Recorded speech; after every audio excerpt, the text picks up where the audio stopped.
की मनी नाही भाव म्हणे देवा मले पाव देव अशानं भेटायचा नाही रे, देव बाजारचा भाजीपाला नाही रे.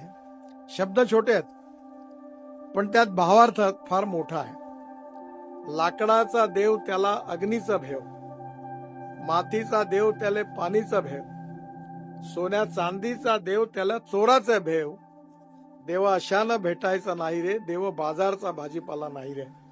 म्हणजे देव जो आहे हा तुमच्या मनामध्ये असणारी तुमची जी श्रद्धा आहे, भावना आहे, ही महत्वाची आहे. आणि त्याच्या अनुरूप तुमचा चालचलन व्यवहार चरित्र असेल तर ते महत्वाचं आहे. याचा संदेश देणारी ती भजनं होती. मधल्या काळामध्ये आपण खंजिरी स्पर्धा घेतली आणि त्याला 5,000 कलाकारांनी त्यात भाग घेतला आणि त्यांनी ही सगळी भजनं म्हटली. ही भजनं म्हणणारी मंडळी ग्रामीण भागातून आली होती आणि हे नियमितपणे भजनं म्हणतात. अशाच लहान लहान कार्यक्रमामधून समाजातला एक एक व्यक्ती बदलतो आणि अनेक व्यक्ती जेव्हा बदलतात तेव्हा समाज बदलतो आणि समाज बदलतो तेव्हा एक उत्तम राष्ट्र तयार होतं.